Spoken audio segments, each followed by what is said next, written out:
오늘 말씀에 여러분이여 안심하라, 그 음성이 크게 들려져야 되겠습니다. 오늘 하나님 말씀은 하나님을 믿는다는 것이라고 하는 제목으로 하나님 말씀을 증거하겠습니다. 우리가 성경에서 참 구약의 위대한 신앙의 인물을 꼽으라면 여러 수 있지만 아마도 다윗을 우리가 꼽을 것입니다. 이 다윗이 참 이스라엘 역사 가운데 얼마나 중요한 인물이었으면 지금도 이스라엘 그 국기에 다윗의 별을 새겨놓고 그때를 사모하는 것을 보게 되면 알 수가 있습니다. 그 다윗은 그 식구가 많은 집에서 별로 그렇게 부모의 관심과 사랑을 받지도 못했고 그 어려움 가운데 목동으로 지내던 것 같습니다. 그렇지만 하나님에 대한 그 믿음이 아주 그 견고했고 하나님이 그래서 그를 도와주셔서 나중에 이스라엘의 왕의 자리까지 올라가게 되어집니다. 그런 과정에 수많은 사람들을 만났고 수많은 일을 겪었고 하여튼 가장 바닥에서부터 가장 높은 데까지 모든 삶의 행편을 누리며 또 경험했던 그런 인물이기도 합니다. 그런데 그 다윗이 시편 62편 9절의 말씀 보면 이런 고백을 해요. 성경에서 그런 고백이 그렇게 많지 않는데 슬프도다. 사람은 입김이며 인생도 속임수니 그들을 저울에 달면 입김보다 가벼우리로다. 이런 고백이 있어요. 그러니까는 그 참 인간의 어떤 연약함, 인간의 어떤 그 정함이 없는 늘 방황하며 헤매는 그 인생, 왕이 되었든지 아니면은 어려운 가운데 있든지 아니면은 세상에서 잘 사는 사람처럼 보이든지 다 그 모든 인생의 모습이 바람처럼 입김처럼 허망한 것이고 그리고 그가 누리는 모든 것들은 다 속임수다. 그런 고백이 그 입에서 나오고 있다는 사실입니다. 그러면서 그는 62편 8절을 보니까 백성들아 시시로 그를 의지하고 그의 앞에 마음을 토하라. 하나님은 우리의 피난처시로다. 하나님께서만 우리를 지켜줄 수 있고 든든하게 해주는 바로 우리의 피난처가 된다는 사실을 말씀해 주고 있습니다. 우리가 힘들고 어려운 이런 삶을 우리가 살아가면서 우리는 참으로 우리는 연약하지만 그렇지만 우리가 아무리 바람에 막 날려가는 이런 보자기 같은 것도 기둥에다 딱 매놓으면 든든하게 있는 것처럼 우리도 오늘 이 시간에 하나님 앞에 우리의 마음을 묻고 하나님 때문에 든든하게 살아갈 수 있는 이런 성도가 다 되시기를 주의 이름으로 축원드립니다. 우리가 잘 아는 이 가나안 농문학교가 있습니다. 김용기 장로님이 세운 이 학교인데 이 학교는 1935년 그러니까 일제 치하에서 우리가 신음하고 있는 바로 그때예요. 아주 절정에 달한 그때 우리나라 사람들이 너무나 이렇게 맥이 빠지고 식민지 생활에 빼앗기고 억압당하고 하니까 얼마나 사는 것이 힘든 이런 상황이에요. 그런 가운데 농민운동 우리가 복을 받으려면 어떻게 해야 되는가? 그래서 학교를 세워야 되겠다. 그래서 학교 중에 바로 이 가나안이라고 하는 하나님이 다스려 주시는 가나안 그 농군학교 그래서 이 학교를 세우게 됩니다. 그래서 그는 한 손에는 성경을 한 손에는 괭이를 이런 구호를 내걸고 학교를 시작을 하게 되어지는 것이죠. 경기도 용인과 광주 그리고 원주에서 농민운동을 통해서 메마른 황무지를 개간하고 가나안의 그 아름다운 그 이상촌을 건설하여 민족을 새롭게 세우겠다 이렇게 노력을 했습니다. 근로, 봉사, 희생을 교육 이념으로 삼고 빈곤과 싸워 잘 살아보자는 목표를 지닌 이 가나안 농군학교 나중에 우리나라 그 새마을 운동에도 지대한 영향을 미치게 되고 또 이런 일화도 있습니다. 박정희 대통령이 가나안 농군학교를 방문을 해요. 새마을 운동 하고 이렇게 하는 그런 가운데 그런데 아마도 와서 좀 돌아다니다 배가 고팠던 모양이 점심시간이 돼가지고 식사가 차려져 있으니까는 밥을 막 이렇게 아주 먹어요. 그런데 김용기 장로님이 멈추시라고 우리 학교에는 반드시 하나님께 감사 기도를 하고 밥을 먹는데 밥 먹으면 어떻게 하냐. 그래서 숟가락 놓고 기도하고 그 다음에 밥을 먹은 유명한 일화도 내려오고 있습니다. 그만큼 그는 어떤 사람이 구애받지 않냐고 오로지 하나님만 바라보고 나갔던 사람이에요. 김영기 장로님은 나라와 민족이 어려울 때마다 그 산 중턱에 있는 기도처에 들어가서 민족을 위해서 기도를 했습니다. 저 사진의 맨 오른쪽에 보게 되면 그 조그만 이런 이렇게 집이 하나 있잖아요. 저게 바로 김영기 장로님이 기도했던 그 기도실입니다. 거기에 뭐라고 되어 있습니까? 조국이여 안심하라. 기도하는 데가 있다. 그는 하나님께서 자기의 삶을 확실하게 붙들어 주시고 이 민족을 확실하게 돌봐 주신다고 하는 믿음이 있었어요. 그래서 그는 힘들고 어려울 전혀 그는 낙심하거나 흔들리거나 이런 요동함이 없이 일만 있으면 저기 기도실에 들어가서 하나님께 기도함으로 큰 힘을 얻고 조국이 안심하라고 기도하는 데가 있다. 하나님이 반드시 살아계 셔서 이 민족을 지켜주시고 이 나라를 선교 대국으로 삼아주시고 잘 사는 나라가 되게 주실 것이다. 그렇게 기도했는데 그 기도대로 우리나라는 이렇게 잘 살게 되고 그리고 전 세계 복음을 전하는 선교 대국으로 성장할 수 있게 됐다는 사실입니다. 중요한 게 뭐냐? 하나님의 그 약속의 말씀을 믿고 우리가 그 기도하여 믿음을 소유하고 있다는 사실이 얼마나 중요한가 하는 것을 보여주고 있는 것이죠. 그렇기 때문에 그 다윗이 슬프도다. 사람은 입김이며 인생도 속임수다. 사람을 보니까 이런저런 거 다 하지만 다 뒤에 보면은 사람을 속여가지고 결국에는 우리를 망하게 하는 이런 것들이 세상에 가득 차 있는 그런 가운데 오로지 하나님이 우리의 피난처가 되시고 하나님께 우리가 있어야 된다는 사실을 우리에게 확실하게 보여주고 있다는 사실입니다. 이 복음성가 가운데 전능하신 나의 주 하나님이라고 하는 찬양이 있습니다. 그 내용을 보게 되면 전능하신 나의 주 하나님은 능치 못하실 일 전혀 없네. 우리의 모든 간구도 우리의 모든 생각도 우리의 모든 꿈과 모든 소망도 신실하신 나의 주 하나님은 우리의 모든 괴로움 바꿀 수 있네. 불가능한 일 행하시고 죽은 자를 일으키시니 그를 이길 자 아무도 없네. 주의 말씀 의지하여 깊은 곳에 금을 던져 오늘 그가 놀라운 일을 이루시는 것 보라. 주의 말씀 의지하여 믿음으로 금을 던져 믿는 자에게 능치 못함 없네. 참 귀한 그런 찬양입니다.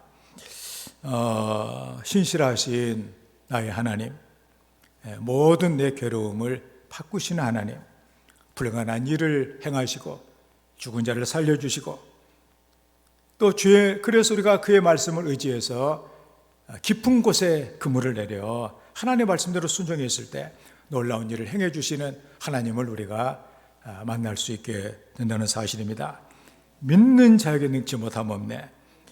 오늘 본문의 말씀, 로마 시민권을 가진 바울이 황제에게 탄원하여 로마로 재판을 받으러 가는 그런 도중에 일어난 사건을 우리에게 이렇게 소개해 주고 있는 그런 내용입니다. 바울은 죄인 아닌 죄인이 되어 백부장의 호송을 받으며 배를 타고 이제 지중해를 향해 이제 로마로 가는 그런 가운데 유라굴로라고 하는 광풍을 만납니다. 우리나라에 오는 이런 심한 이 바람을 우리는 태풍이라고 그래요.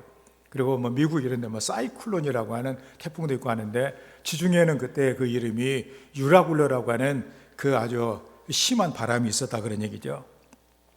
그래서 그 선원과 그 승객들 무려 14일 동안 얼마나 폭풍이 심했으면 해도 날도 보지도 아니하고 14일 동안을 이렇게 배가 막 깨지면서 항해를 했다고 성경에는 말해주고 항해도 아닌 거 완전히 흔들린 것이죠. 그래서 제가 생각이 나요. 제가 그 전에 학교에 있을 때 제주도로 수학여행을 간 적이 있어요. 완도에서 서귀포까지 가는 그런 여정이었는데 하필이면 출발하는 그날 파랑쥐본가 그래가지고 모든 배가 이제 출항을 안 하게 됩니다. 그런데 우리가 탄 배는 그 8,000톤의 그 카펠이 오기 때문에 그 배는 이제 갈 수가 있거든요. 그래서 가게 됐다. 그리고서는 전에 한번 제가 제주도 가면서 2시간 만에 쾌속정으로 가는 적이 있는데 카페리는 처음이라 큰 배니까 기분 좋아가지고 한번 이제 가면 좋겠다. 그래가지고 배를 타고 가는데 다도의 그 섬을 지나니까 파도가 치기를 시작을 하는데 파도가 얼마나 이게 큰지 배 그 8,000톤 배인데도 파도 사이에 들어가면은 파도가 그 위에 가 있어요. 야, 잘못하면 죽을지도 모르겠다.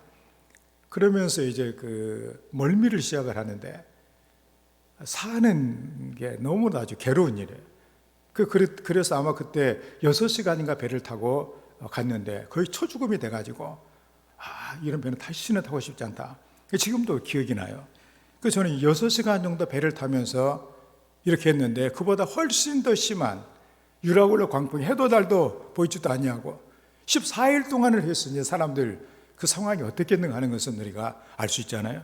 오늘 말씀 보니까 20절에 보니 여러 날 동안 해도 별도 보이지 아니하고 큰 풍랑이 그대로 있음에 구원의 여망마저 없어졌다.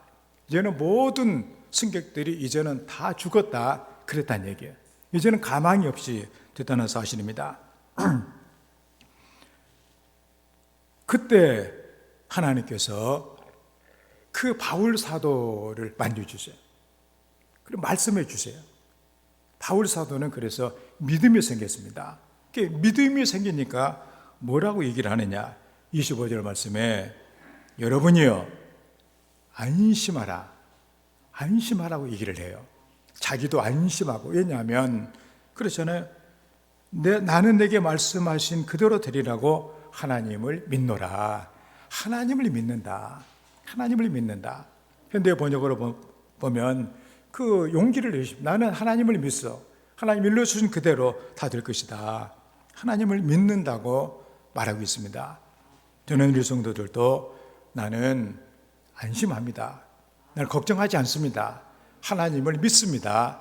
그렇게 말로만이 아니라 여러분의 삶으로 이것이 반응이 되는 이런 성도가 다 되시길 이렇게 바랍니다.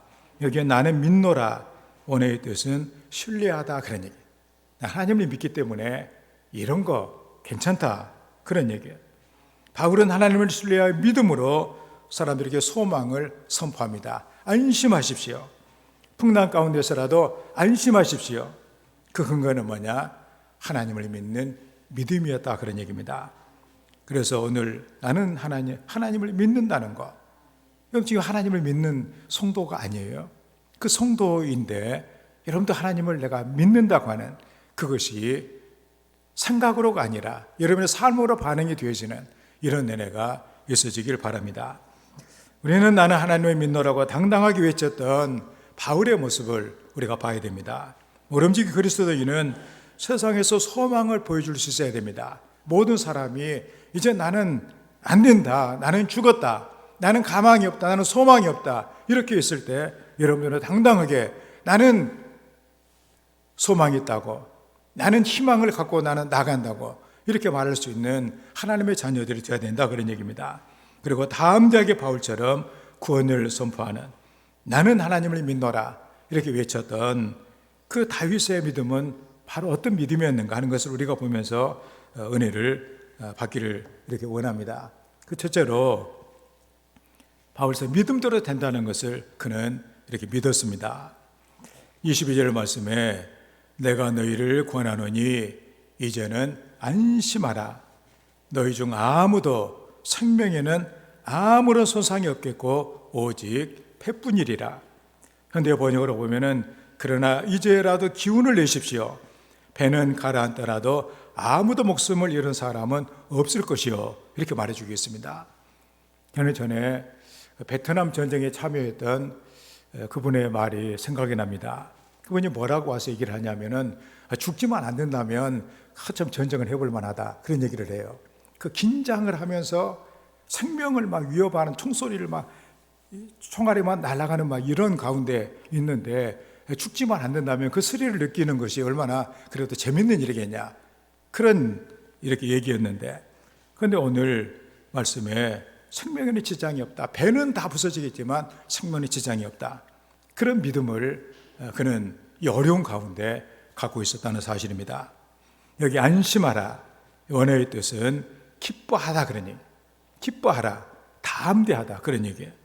바울은 두려움과 불안에 빠져있기보다는 믿음으로 담대하라고 외치고 이렇게 있는 것입니다. 우리는 마태복음 8장에서 그 백부장의 믿음을 우리는 만나게 됩니다. 예수님이 참 그 아주 칭찬하셨던 그 믿음 아니에요? 그래 백부장이 하인이 병에 걸려가지고 죽게 생겼어요.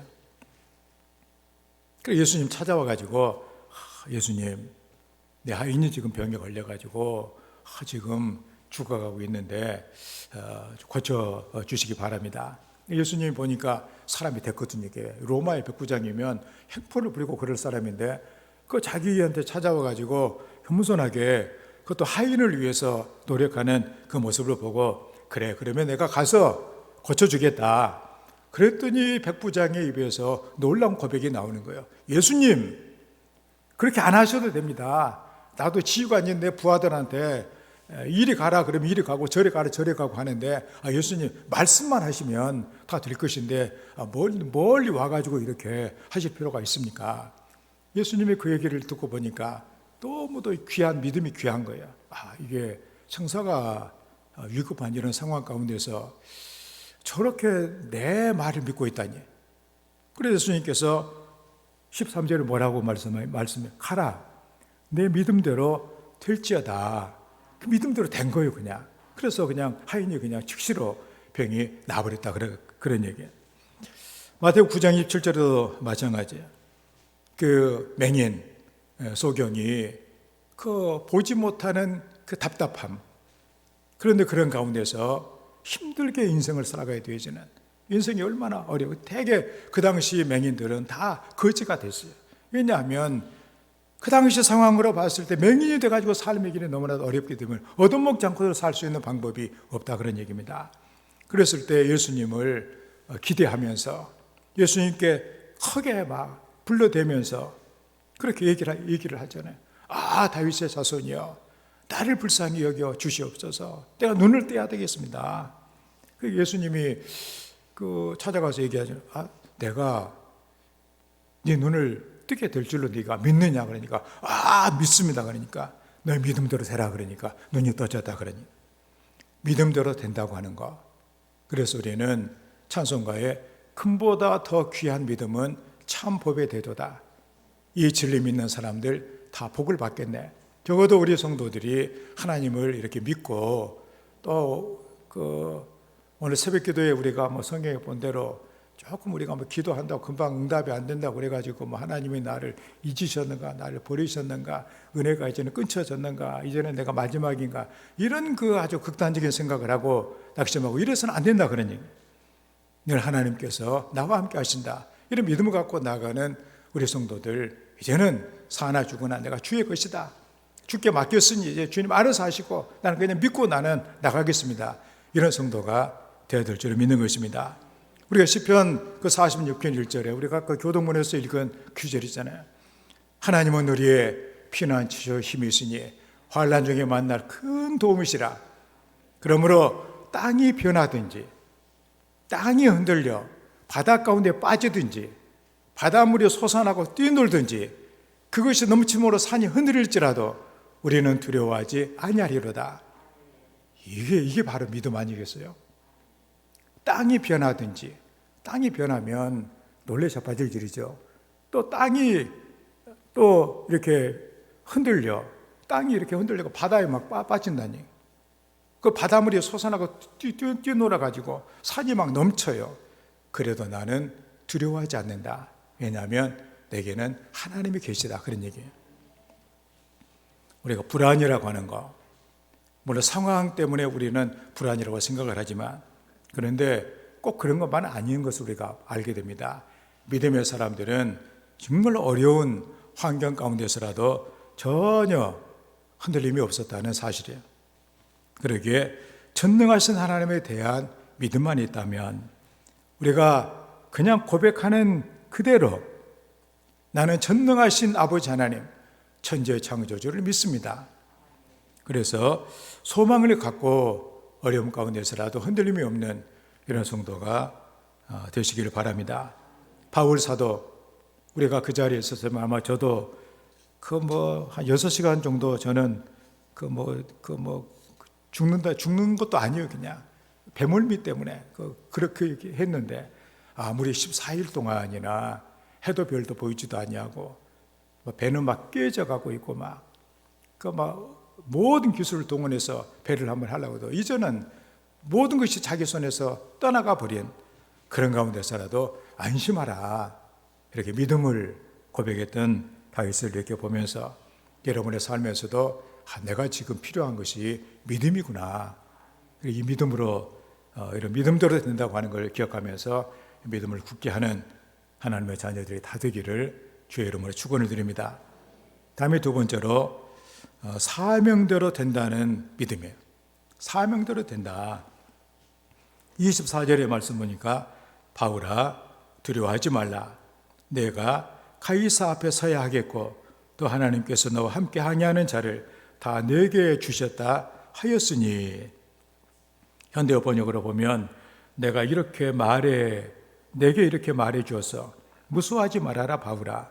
너는 틀림없이 가이사 앞에서 재판받게 될 것이다.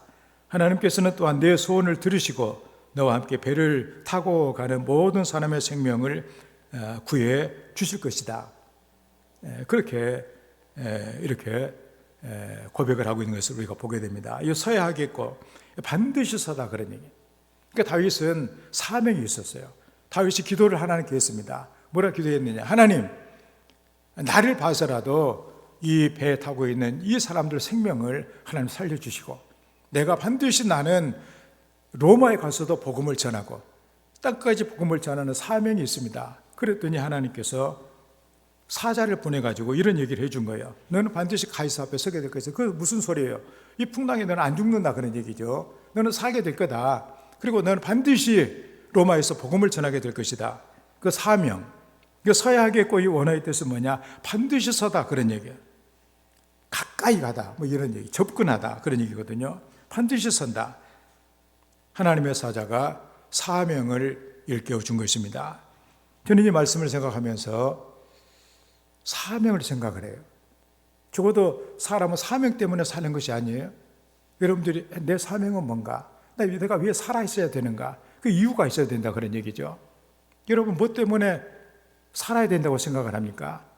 여러분 때문에 하나님의 무슨 뜻이 이루어지기를 원해서 더 살아있어야 된다고 생각을 하냐, 그런 얘기예요. 그게 바로 사명이거든요. 그래서 바울 사도는 땅끝까지 복음을 전하라고 하신 주의 말씀이 그의 마음에 부딪혀 왔고, 그래서 로마에 내가 복음을 전해야 되겠다. 그래서 그런 죄수의 몸으로라도 반드시 로마에 가야 되겠다.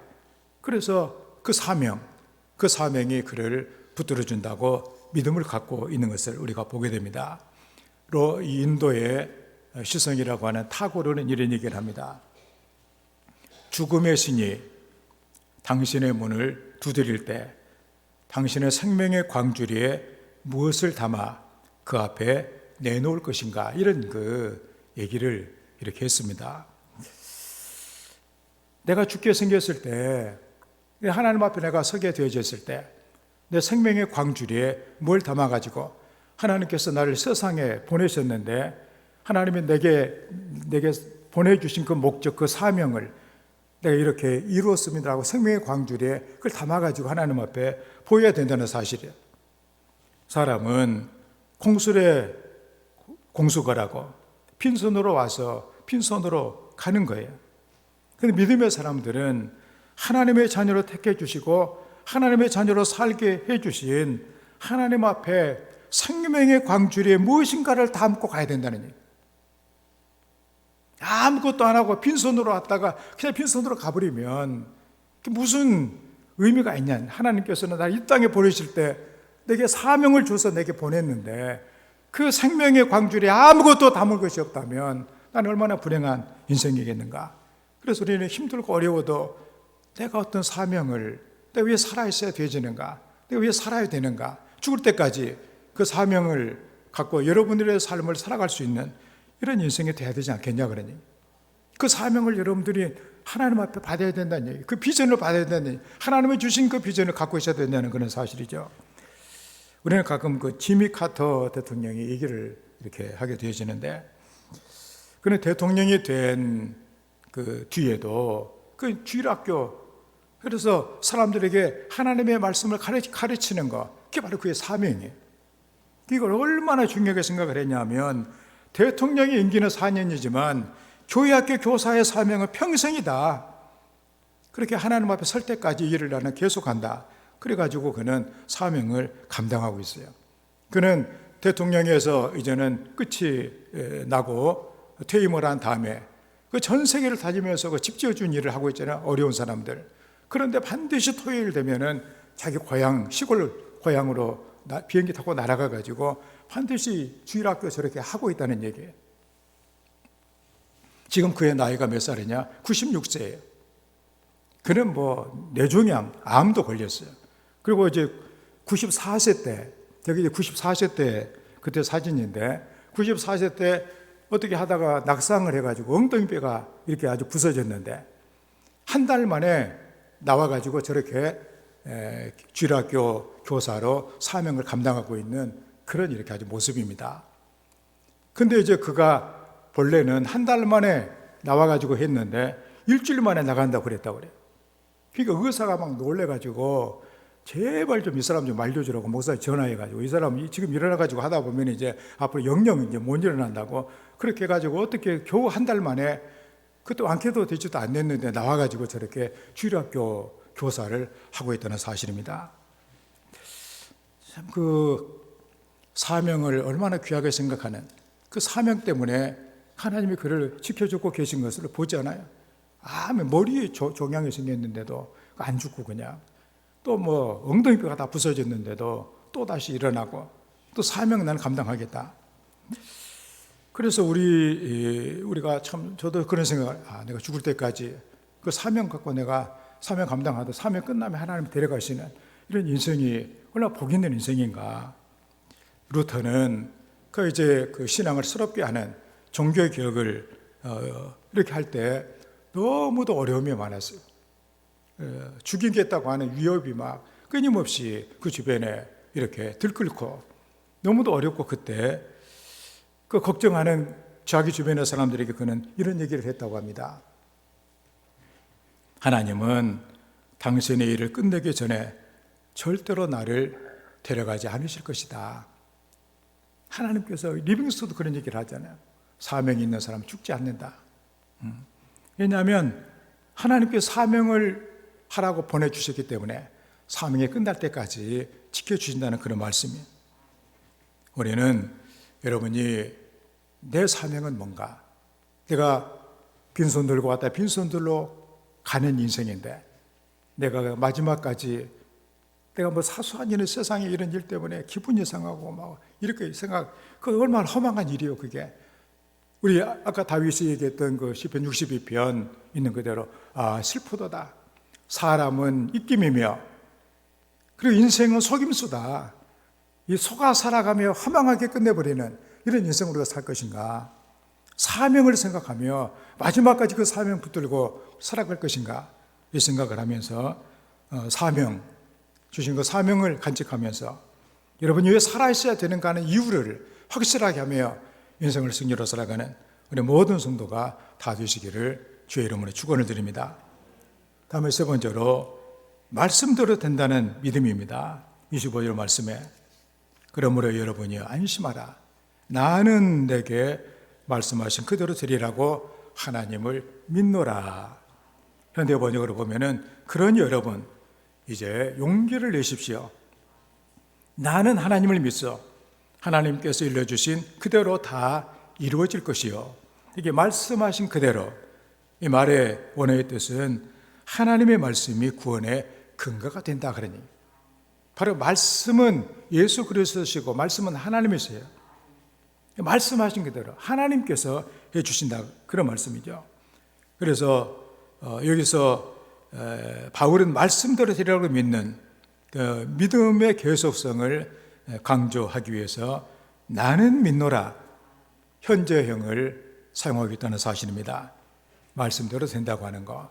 그렇기 때문에 여러분들도 이런 믿음을 가지고 여러분에게 하나님께서 우리를 말씀을 이렇게 주십니다.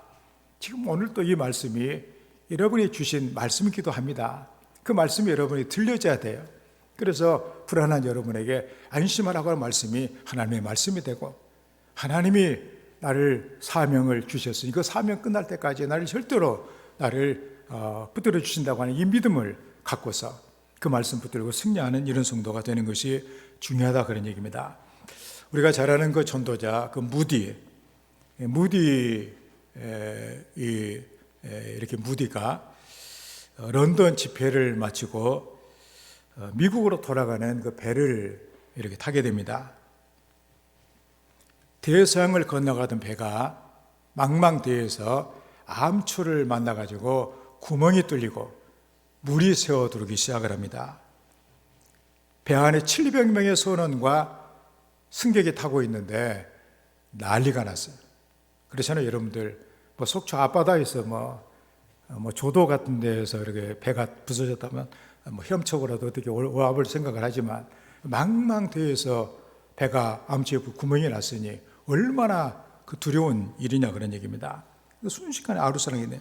그때 무디는 그 선실에서 자기 방에서 성경을 책을 읽고 있었다고 합니다. 시끄러운 소리가 밖에서 막 이렇게 나고 하니까 아들에게 뭐 때문에 저렇게 시끄러운지 한번 가서 알아보고 와라. 아들이 와서 놀래고 하는 얘기가 뭐냐, 암초에 부딪혀가지고 배 안에 물이 지금 차고 있습니다. 그래서 지금 사람들이 저렇게 울부짖고 있습니다. 그러니까 그때 무디는 그때 이제 하나님의 그 종 아니에요? 말씀을 갖고 있는 하나님의 종이에요. 가판 위로 올라가가지고 사람들을 안심시키며 이렇게 얘기를 합니다. 여러분, 하나님이 우리와 함께 하십니다. 그러면서 그때 그가 성경을 펴들고 읽었던 말씀이 바로 시편 91편 9절부터 11절의 말씀이에요. 내가 말하기를 여호와는 나의 피난처시라 하고 주존자를 너희 거처로 삼았으므로 화가 내게 미치지 못하며 재앙이 내 장막에 가까이 하지 못하리니 그가 너를 위하여 그 천사들 명령하사 내 모든 길에서 너를 지키게 하심이라. 할렐루야 하니? 그 사람들이 아멘 했습니다. 그래서 하나님이 나의 피난처가 되신다. 하나님이 내 거처가 되신다. 그래서 하나님이 널 지켜주시기 때문에 그 장막에 재앙이 가까이 하지 못한다. 너를 위해 천사들을 이렇게 명령해가지고 내 모든 길에서 너를 지켜주신다. 이런 상황 가운데서라도 하나님이 너를 지켜주신다. 그런 얘기. 그래서 합심해서 기도를 했습니다. 기도가 끝나자 이제 우리의 생명은 하나님의 손 안에 있으니까 하나님께 다 맡기고 이제는 잠을 잡시다. 밤이 됐으니까. 그런데 그날 밤 잠을 잔 사람은 무디 한 사람만 잤다고 그래요. 무디는 잠을 잤어요. 나머지는 여전히 두려워하면서 이제는 죽는 거예요. 하나님 말씀 믿긴 한데 지켜주실려나 이렇게 하면서 불안에 떨면서 그랬는데 구조선이 나타나가지고 승객 전원을 한 사람도 빠지지 않고 다 구조를 했다고 합니다. 기적 아니에요, 기적. 이왕 우리도 좀 이렇게 무디처럼 밤에 잠을 잤으면 얼마나 좋았겠어요. 체력이도 막 남고 하니까. 그런데 잠을 자지 못하는, 하나님의 말씀을 믿었기 때문에 풍랑을 바라보면서도 하나님이 널 지켜주신다, 절망하지 않냐고 말씀드리려고 믿었다, 그런 얘기예요. 두려움을 이겨냈다는 거 아니에요. 바울은 하나님을 믿었기에 하나님이 하신 그 말씀을 믿었고 그 말씀을 믿는 믿음으로 그는 담대할 수가 있었습니다. 그러게 더욱 하나님을 의지하고 말씀에 귀를 기울이는 하나님의 사람들이 되어야 될 줄을 믿습니다. 왜냐하면 그 말씀이, 그 살아있는 그 말씀이 내 운명을 바로 결정짓는 열쇠가 된다는 사실이요. 많은 사람들이 죽을 병에 걸려가지고 수술하러 들어가는 그 순간, 부모가 어떻게 해줄 수가 있어요? 자식이 어떻게 하겠어요? 그런데 하나님의 말씀이 딱 들려져서 두려워하지 말라, 내가 너와 함께 합니다. 놀라지 말라, 나는 내 하나님이 됨이라. 내가 너를 굳세게 하리라. 참으로 나의 의로운 오른손으로 너를 붙들리라. 그 말씀 무지하고 수술 잘 받고 승리한 하나님의 사람들이 얼마나 많느냐, 그런 얘기예요. 다 사람은 입김이며 인생이 속임수다, 그거예요. 속아 살다가 허망하게 끝나고 빈손으로 가면 어떻게 우리가 허망한 인생이 되겠냐, 그러니 믿음을 가져야 됩니다. 하나님은 우리에게 늘 말씀을 통해서 새로운 길을 열어주시기 때문에 그렇다, 그런 얘기입니다. 그 중세 사람들은 이 포르투갈이 지구의 끝이라고 생각을 했습니다. 그래서 지구는 평평하고, 당시 지구의 끝, 우리나라 해남 땅끝 마을처럼 지금의 포르투갈 리스본이 있는데 그 옆에 그 바위가 끝이었어요, 그게. 거기다가 뭐라고 적어놨냐면 여기가 끝이다. 이 너머에는 아무것도 없다. 그런 말이 거기가 적혀져 있었다고 합니다. 그런데 1492년, 한참 전이죠, 지금 생각하면. 그때 한 젊은이가 배에 오르면서 사람들에게 외쳤습니다. 여기가 끝이 아닙니다. 저 너머에는 위대한 세계가 있습니다. 그게 누구냐? 콜럼버스예요. 그래서 신대륙을 발견하고 새로운 세상을 개척해 나가지 않았냐, 그런 얘기예요. 그래서 지금 그곳에는 저렇게 되어 있습니다. 뭐라고 지금 우리나라 사람이 거기까지 가서 사진 찍고 있는데 그 위에 있는 글자가 뭐라고 되어 있냐면 여기 땅이 끝나고 바다가 시작된다, 그런 얘기예요. 대개 사람이 그 전까지는, 콜럼버스 전까지는 여기 끝이다, 이제는 아무것도 없다 그랬는데 여기서부터 새로운 세계가 시작이 된다, 이렇게 해서 그 당시에 해양을 지배하는 그 나라가 세상을 지배했다, 그런 얘기예요. 영구 해가 지지 않는 나라, 다 바다를 새로운 시작으로 봤다, 그런 얘기죠. 15세기 말 커다란 지진과 그 다음에 콜레라 그리고 페스트가 온 세상을, 지금 이런 코로나19 이런 거 이유가 아니에요. 그때는 이 팬데믹이 바로 그때는 온 세상을 덮어가. 유럽의 인구 어떤 거 보고야 하면 반이 죽었다고 하니까 우리는 반 정도는 안 죽잖아요. 걸리는 거 혹시 반이 걸릴지 몰라도 죽지는 그렇게 안 죽거든요. 근데 그때는 그런 시대였어요. 모두가 다 희망이 없고 절망에 빠져 있는 그때, 바로 콜럼버스는 하나님을 향한 믿음을 가지고 항해를 시작하여 새로운 세계에 대한 새로운 희망을 던져줬다, 그런 얘기입니다. 우리가 살아가는 이 세상에 참으로 어려움이 이렇게 많습니다. 그래서 마음에 평안이 없기도 하고, 마음에 평안이 없다고 하는 건 믿음이 없다는 그런 증거겠죠. 그래서 믿음이 있느냐 없느냐, 이게 대단히 중요합니다. 똑같은데 이렇게 273명 그 사람들 다 절망에 빠져 있잖아요. 그런데 바울 사도는 믿음이 있었기 때문에 그걸 아무렇지도 않았어요. 다른 사람은 다 밥맛이 떨어지고 아무것도 못 먹고 있는데 바울 사도는 막 이렇게 먹었다는 얘기예요. 식욕도 막 좋았고 또 먹을 것도 나눠주기도 하고 안심하라고 말도 해주고 잠도 잘 자고. 우리도 그렇게 해야 되겠어요. 왜냐하면 우리가 우리 주변에 일어나는 모든 일마다 우리가 그대로 반응을 하다 보면 우리는 절대로 제대로 살아갈 수가 없어요. 하나님이 내게 주신 모든 날들을 우리는 참으로 복되게 생명으로 살아야 되어지는데, 모든 그 안 좋은 일들마다 일일이 다 반응을 하고 그래 거기에 견디고 괴로워하다 보면 언제 우리가 제대로 인생을 살겠냐, 그런 말씀이죠. 그런데 우리가 바울 사도는 14일 동안이나 풍랑 때문에 해도 별도 보이지도 아니하고 모든 사람이 끝났다고 생각, 배는 막 부서지고 있는 그런 가운데서라도 그는 먹기도 잘 먹고 자기도 잘 자고 용기 있게 좋은 얘기를 하면서 그의 삶에 전혀 흔들림이 없었다. 그게 바로 우리 성도의 삶이, 내 삶이 돼야 되지 않느냐, 그런 얘기죠. 그리고 하나님의 말씀을 통해서 이런 도전을 받는 우리 성도가 되어야 될 줄로 이렇게 믿습니다. 바울의 믿음에 찬 외침, 안심하라, 난 하나님을 믿노라, 그 귀한 그 말씀을 우리가 생각하면서 하나님을 믿는다고 하는 거, 바로 믿음대로 되게 하시는 그 하나님, 사명대로 되게 하시는 하나님, 말씀대로 되게 하시는 하나님, 그 하나님을 믿고 여러분들도 정말로 예수 믿는 거, 정말로 이것은 즐거운 일이고 주와 함께 가는 거, 즐거운 일 아닌가. 그러면서 험한 세상 가운데서라도 늘 기쁘고 든든하게 살아가는 우리 모든 성도가 다 되시기를 주의 이름으로 축원합니다.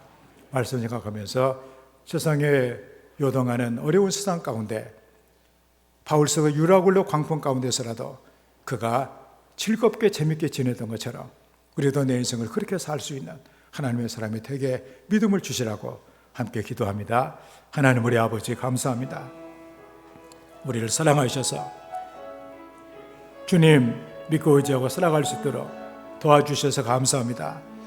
우리 주변의 세상이 요동치고 우리 주변의 환경이 힘들고 어려운 그런 가운데서라도 우리도 바울 사도와 같이 우리가 안심하고 즐겁게 소망 갖고 믿음으로 살아갈 수 있는 하나님의 자녀가 되기를 원합니다. 하나님의 우리의 용기를 주시고 이제는 내가 사는 것이 아니라 내 안에 그리스도께서 사시는 이 놀라운 은혜를 우리가 누리며 승리의 삶을 살아가는 하나님의 자녀가 되게 도와주시기를 간절히 기도합니다.